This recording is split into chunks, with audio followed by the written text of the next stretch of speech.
Ilah is going to be joining us on our 4th video. Today we're going to be talking about her 2nd month update as well as things I did throughout my pregnancy. Ilah, you can add in when you want to, okay girl? Before I get started, I want to say that I am not the best mama out there. I am a new mom, a learning mom, trying to be a peaceful mom and a helpful mom. So let's get going.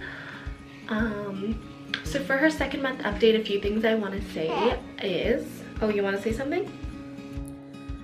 Okay, can I just say that I did not even realize that Ilah had said, "Hey mom, I'm going to spit up," and while I'm editing the video, I just noticed that she spit up.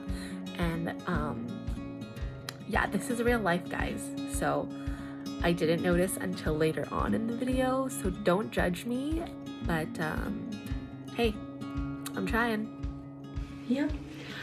So a few things I want to say is that she is not only gazing anymore, she is focusing on things, which is really, really nice. She will follow mommy and daddy around. She is more engaging with her playmat toys above her. She's not reaching yet, but she loves the mirror. The mirror is one of her favorite things. She loves laying down on her changing table because there is a mirror there, and she loves smiling at herself and talking to herself, so it's really, really great to see. What else, Baba? She's able to stand with assistance for like 5-10 seconds, which is really cool. Neck control we're still working on. She's still growing into it, obviously, but we're excited for that. What else did I write here, Baba? She smiles more and is more alert. We're able to have that engagement and get her to smile when we want her to. Mommy and daddy love her so much, and like I said with my previous video, she pretty much takes what we give her, so we're very blessed with such a good girl. We do use the pacifier to soothe her for the most part, but otherwise she will let us know if she is hungry or tired by crying. And yeah, so those are her 2-month update things. As far as things I did throughout my pregnancy, I want to say first and foremost, the books that I read were very, very helpful. I have them here. So the first one I want to point out, and the first thing I actually bought anything baby related, was this book. It's called Pregnancy: The Beginner's Guide. It's a Canadian edition one. I got it for I think $22 at Chapters. But Elias and I were able to read throughout our pregnancy as it goes week by week, and it has a dad survival guide page for every month. We loved it. We knew what to expect, if what we were going through was normal, and it was really, really nice because it was Canadian based, so we were able to relate because we live in Canada. Another book I have and was gifted by my best friend is called Dear Mother, and it's Poems on the Hot Mess of Motherhood by Bunmi Ladatan. Loved this. Elise and I again read it together so that baby can hear us and our voices, but I'll just read one here, like a short one that we loved. It's so like warm-hearted and uplifting, and it's just nice. So what you lose in sleep, you gain in never having to buy an alarm clock again. So very, very funny, and showers are both underrated and overrated at the same time. So it just gives you a glimpse of motherhood and what it can be. This one's funny. It says, only parents and medical professionals regularly ask other people if they have to poop.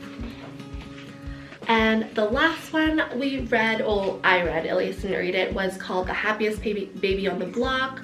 Very, very popular. So it basically goes through the 5 S's, which are sucking, swaddling, side position, swaying, and shushing, to help calm your crying baby. I won't go too much into it, but I would recommend if that's something you wanted to kind of know. So yeah, I read books. I also downloaded the app What to Expect and was able to see Ilah growing inside my tummy and how big she was.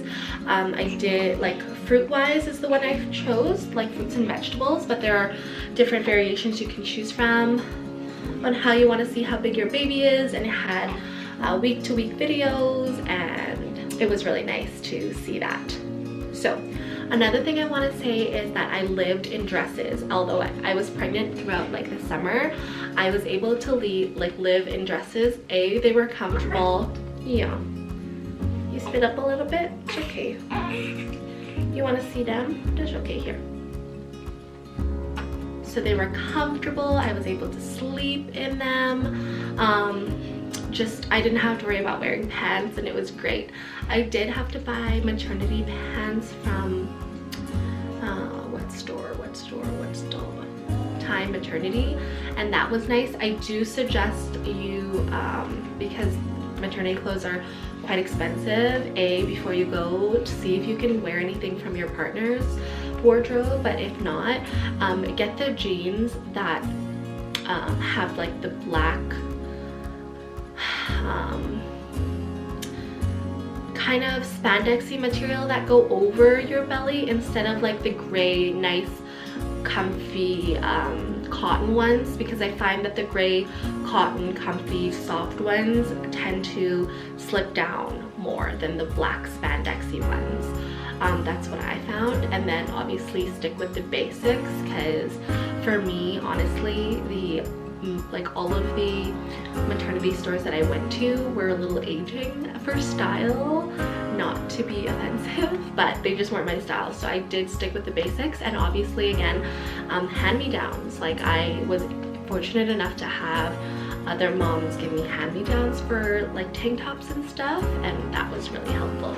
I put it here, I asked my husband a billion times if the baby was okay. Yes, I did.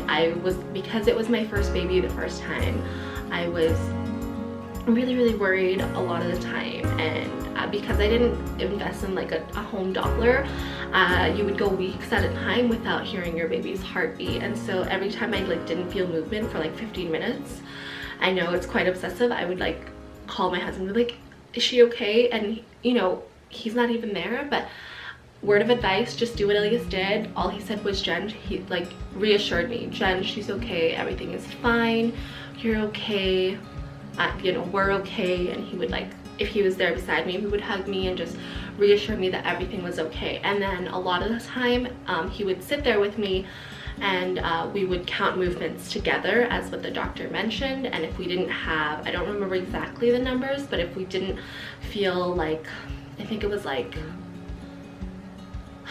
I'm trying to remember the number of movements. I don't even remember, but there was a certain number of movements you had to feel within a 2-hour period time, and like every minute it was just agonizing, but we would hit those number of movements. So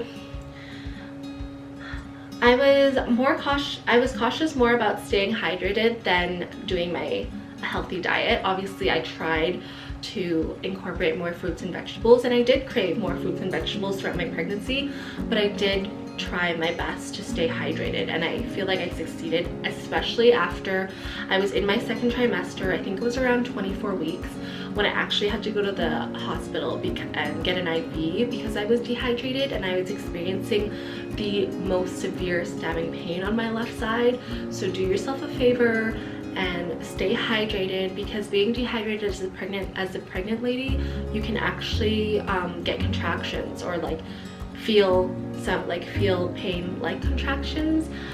So yeah, stay hydrated. I had a gender reveal and a baby shower. Now I love this idea of gender reveals being like a top thing right now, and I'll post a clip here, but it was the best thing to be surprised about our baby's gender. Elias and I actually thought she was going to be a boy, but it turned out we were having a girl, and I wouldn't have it any other way. But just being surprised with our friends and family was just so heartwarming. And my baby shower, of course, it was just ladies there, but it was nice to be showered with gifts and congratulations and have good food. So celebrations is a must for me, and I educated myself on what things to buy and what parenting skills I wanted to incorporate, or how I wanted to parent. So YouTube was a really big help for this. So as far as watching reviews on products, and to watching how people would parent their children and like ways to parent or things you can follow, I really relied heavily on YouTube. So I put here my favorite pastime while I was pregnant was brainstorming with Ilah and how we wanted to raise our children and how we were going to go about things like religion and culture, because we are from different religions and we are from different cultures. It was just nice to be on the same page and talk about things that we really needed to talk about before Ilah came, so that we were on the same page, nobody's feelings were hurt, and ultimately we were deciding together. So that was a good thing. At around, I want to say 6 or 7, like after my baby shower, I washed all of her clothes and organized her drawers. I did this because I was feeling a little bit nesty, A, but B, I wanted to be organized and I wanted to lay everything out and see if I needed to purchase anything myself that she was missing. So that was a thing that I did. Towards the end of my pregnancy, I did do a lot of walking. Specifically the last 3 months of my pregnancy. I went for a dog walk almost every day, and this was a really big help, I find, because I was losing energy and this just gave me a boost of energy. I did gain 30 pounds throughout 35, closer to 35 pounds throughout my pregnancy. So walking just gave me some balance to obviously exercise, but also be able to be comfortable carrying that much weight. I had to come to terms with having a planned C-section. Now this is my last thing I wrote here. Baby was breech at 38 weeks, and yeah, she flipped last minute. So this, I feel like I had to kind of sulk for about a week, because I had this vision in my head that I was going to experience childbirth this way, a specific way. And luckily I had friends and Ilah there supporting me and saying, you know, things that I needed to hear. And ultimately I wouldn't have changed my birth story with Ilah any different, only because she came the way she wanted to, and she came the time she wanted to, and most importantly she came out healthy. Pero sog and mashallah. Also, I say pero sog because that in my language is something you say after you say something good, so you don't jinx it. And then in Ilyas's culture, instead of saying that, they say mashallah. So I say both, and if you catch me saying both, I do that just so that Ilah is, she knows both cultures equally, and then, yeah, because she's both. A word of advice is that, you know, you can plan as much as you can, but as far as having to roll with things during pregnancy, things will come up, and not everything is going to go through what you had in your head, for example, and you just have to come to terms with it and be okay with it and talk about it, because I was upset. When you receive bad news, take the day to be sad about it, but remember that things happen for a reason, and God was just, you know, giving me a favor, a blessing in disguise, and said, you know what, Jen, I really don't think you can push out a 9-pound baby, so let's do it this way. And I really believe in that. So yeah, those are the things that I did throughout my pregnancy. I'm hoping that one of them you can incorporate or find helpful. And yeah, so Ilah and I are going to say goodnight, and she's already asleep. I don't usually rock her, but I wanted to have her in the video only because I find that she's always napping when I'm in the video, and I've always wanted to like have her here, but yeah, she's already sleeping. I think what I'll do next is I'll try to do a video of how I usually put her to sleep. I'll just speak a little bit about it now, but usually I'll have her swaddled, and I'll have the passy, and just about, like, I'll hold her, but just right before she falls asleep, I'll put her in her bassinet, I'll put her in her bassinet, and I will I'll sit there with her and hum and have the sound machine on, and then she'll kind of look around, but then I'll have the mobile kind of on top of her so she can gaze up. But I'll sit there for 15 minutes, and I'll keep putting in the passy once she spits it out because sometimes, you know, she'll cry and she'll say, lift me up, but I'll sit there and I'll let her kind of soothe herself within that 15 minutes. If 15 minutes has gone by and she still hasn't fallen asleep, I'll hold her again, keep her close, get her to that state where she's almost asleep, and then again put her back in her bassinet. And then that way she's not used to it, but sometimes I just can't help it, right? Thanks guys for watching. Bye.